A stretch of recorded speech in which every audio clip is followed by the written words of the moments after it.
Hi there, this is Tracy from NarcissistAbuseSupport.com. Today I am here to talk to you about closure. Have you been seeking closure with a narcissistic relationship?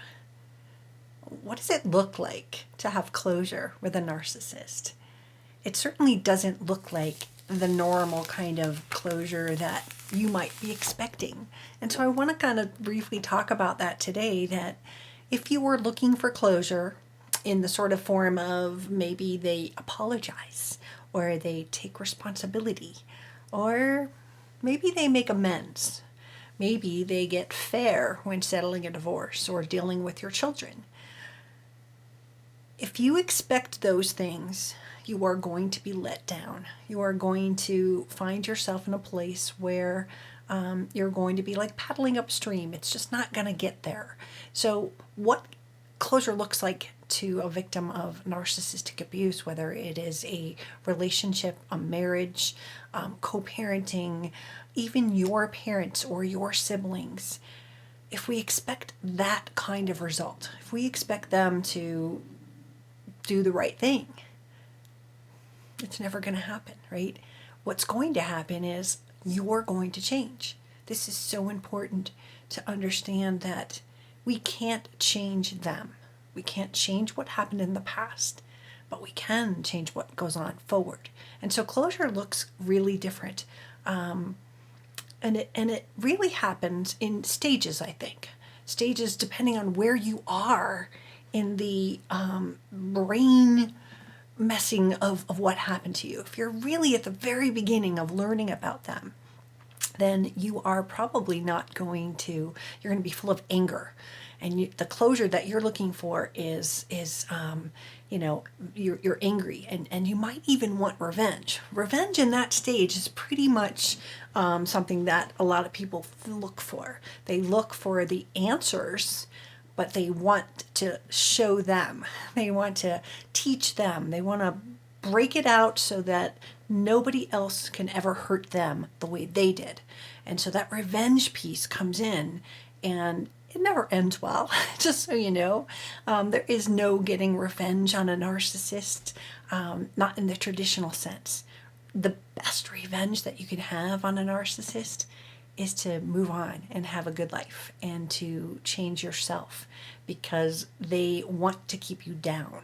They want to keep you in a place where they put you, and that's where they want you to live, in that confused and hurt and vulnerable state. If you pop out like a flower and a seed out of the ground and you get strong again, that's going to piss them off, and that is revenge. So you have to remember that this is going to be a process. So if you're early in that stage, that angry revenge stage, try to turn that anger around and try to understand why it happened. Ask yourself, what would closure look like? What does it look like? Because it's going to look different. And how do you know you're going to get closure if you kind of don't plan for it? So understanding that revenge and closure for you is going to maybe be a release of the anger, a release of the pain, a release of the fear that you have that happened, and could it happen again? There's so much involved in this recovery process, but the biggest things that people are trying to do is usually understand, why did this happen? Why? Why did this person do this to me? How could they? After 26 years of marriage, how could they do that to me? Those kind of answers are things that you can get, but not from them. You'll get it from books. You'll get it from getting the answers, seeking to understand this narcissistic abuse in a way that you never thought you'd have to. Who knew you'd have to go to NARC University in order to understand what your husband or your wife did to you? But that starts the process of understanding how to get closure, is to understand that they're damaged puppies, to understand that their actions are sort of this protective shield of wanting to, protect themselves and not put you first, not put the kids first. When we're looking for closure, we have to understand that the power to heal is the closure.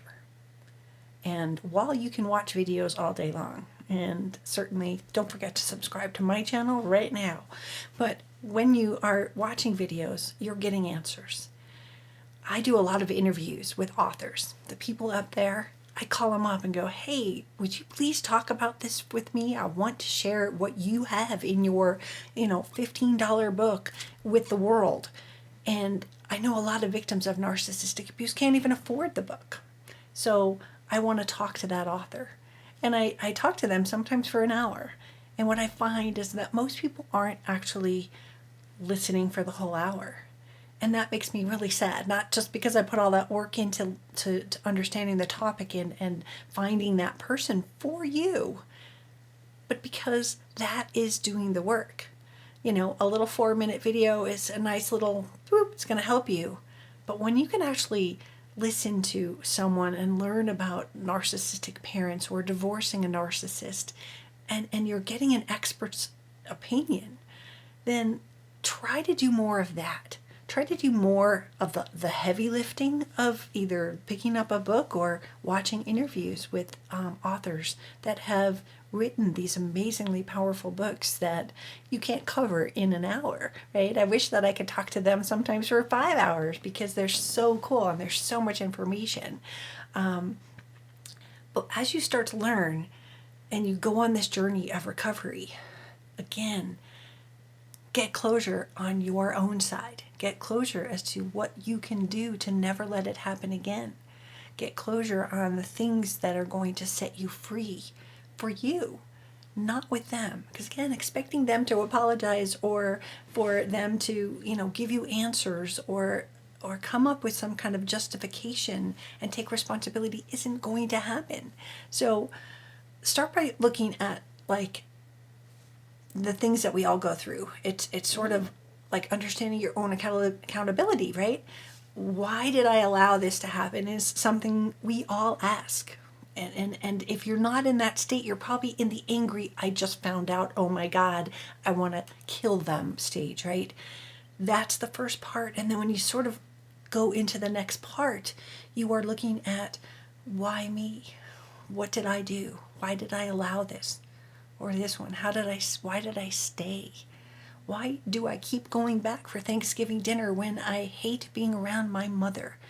These are the questions that you need to ask yourself and understand why. And there's reasons. If you were raised by a narcissistic parent, as I was, then you don't know the normal thing. You don't know normal, right? And so when someone presents themselves as this charming, wonderful person, you expect that to be someone that is charming all the time. The reality is, as you've probably found out, is that's usually becomes and saved for public consumption after they've initially hooked you, right? So if you can take that and go, oh, I get that. Now I see that and I understand it because of your roots. And let's say you don't even have a narcissistic parent, but they charmed you. You have to understand that you were a victim. And I'm not saying you were a victim. They targeted you because of your vulnerabilities. So what are your vulnerabilities? Get that answered. Why me? Well, because I'm a really nice person and I'm a people pleaser and I do for others. Yeah, you might find that out. And that's a really important thing to understand. If you can concretely say, I shouldn't have maybe shown my whole hand. I shouldn't maybe have given so much to this person that I lost myself. Those things need to be healed. Things need to be looked at. That's your closure. So, you know me, I'm all about recommending books and stuff. So if you're really early on and you've got that PTSD, maybe you can't sleep, you can't eat. I talked to a girl the other day who hadn't eaten in 30 days. And this is something that you can't get closure if your adrenal system's going to shut down. So you've got to heal the PTSD of the shock of what happened to you and maybe for what you endured for years and years. So I love workbooks. I have so many books up there, but this is one book. It is Mind Body Workbook for PTSD. Can you see that? Those of you on my podcast, it is written by Stanley Brock and Carolyn Bryan Block. And you can see all these little pieces of paper that I have in here. These are exercises. These are things to get you thinking. So just like that hour-long video interview with an author, sitting down and having your morning coffee every day and doing a worksheet and exploring things inside yourself, that's going to make you get closure, because now you have a lot more answers than just watching a YouTube video. So many people who are in a narcissistic relationship have experienced this. And those of you who have been watching me for a while, I talk about this book all the time. If I coach someone, I can bet you 90% of them, I recommend that they get this book, because we have suffered an abandonment wound. So a parent that wasn't there for you is an abandonment wound. It doesn't mean that they left, okay? I always had that misconception about abandonment.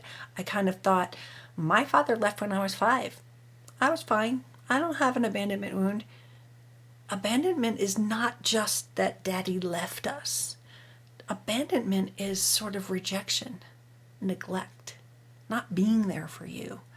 Those are abandonment things. And so healing that is going to be key to your recovery, because you can't get closure till you understand your part, your accountability, if you would. Not victim blaming. Don't be writing any comments down there. This is about how we heal. So this book, love it. The Abandonment Recovery Workbook by Susan Anderson. And we've been in negotiation talking about doing a video for a long time. Same thing. All these worksheets, all these things to go, oh, I get it. I get it. I understand things now. And then when you're done with that wound, you've got to move on. You've got to go on to something else and learn, like, how do I find myself again? I have 2 support groups here in Colorado, and I think last week we had about 30 people in the room. It was a pretty big room, and they were all there to learn my workshop, Change the Story. How do we change it in our mind so that we stop spewing out this drama, right? Because every time we spew out that drama, that painful story about he did this, she did that, blah, blah, blah, blah, blah, right? Every time we do that, not only are we re-injuring ourselves, puts us back in that trauma, puts us back in that, I don't know what happened, but I've just told the story again and now I'm all upset again and that's exactly what happens. So we need to understand how to build ourselves up, how to not tell that story, but how also to find ourselves, find self-esteem enough. That most victims of abuse have low self-esteem. And when I learned that fact, I was so ready to argue it. No, I have self-esteem. I do my hair, I get my nails done. I cared about myself in these sort of superficial ways. Again, because that's what I was taught as a child. That was self-esteem. Self-esteem is saying, no, don't treat me like that or I'm leaving, right? These are important things to understand about self-esteem. So for that one, this is my favorite book, The Self-Esteem Workbook by Glenn Shahari. I don't know, I'll put the links inside. But it's also packed with all these worksheets to start to build yourself up, to start to find yourself. And if you're looking for closure, that's how you're going to find it.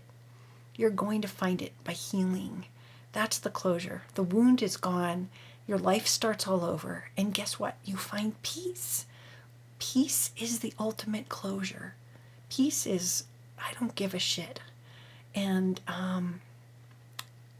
that's where you're going to find the closure. Not needing them to answer you, explain it, take responsibility, and all of the other things that a normal closure kind of thing would work for. Not with a narcissist. So if you're looking to heal, you're looking to understand things, talk to a coach, talk to a therapist, go get some help and go get some books that take you out of the learning about them books and take you into the place of, what do I do now? How do I make this pain go away? We make the pain go away by doing the work. All right, so this is Tracy. My site is narcissistabusesupport.com. Pretty excited. Hoping to launch some pages that I spent the entire summer writing. People have asked me why my videos have gone down. I used to do at least twice a week. And I've been writing these amazing pages for, I'm calling them Who is Your Narcissist? And I'm going to launch them soon. But each one of them is about 4,000 to 5,000 words that explains to you how you feel, what to do, what you missed, all of this stuff that took me, again, all summer to write. And so look for those on my website, Narcissist Abuse Support. They're coming really soon. So it is November 1st, 2019. So if you're watching this any other time, they should be live soon. And I'm giving away like a free PDF of the entire 5,000 word page, so that if it's your siblings, you might, or let's say it's your mom or your dad, you can print off this PDF and then bring it to your siblings and go, oh my God, this is so mom, look what we've missed, right? I want people to be able to share these resources, and there's been a lot of stuff in there that I think will help guide you to get closure, to understand that part, that beginning part of what happened, and then go on and move forward into your healing process. Again, this is Tracy Malone. Thank you so much for watching. Please subscribe to my channel, visit my website, and follow me on social media. Instagram, Pinterest is my big one. I average about 1 million people a month looking at my memes, and I will probably make another 15 tonight. I love making memes. I made, I think, about 15 or 20 the other day and popped them out there, and I get inspired when I coach people, when I work with my groups. I better go now. Phone's ringing. Bye.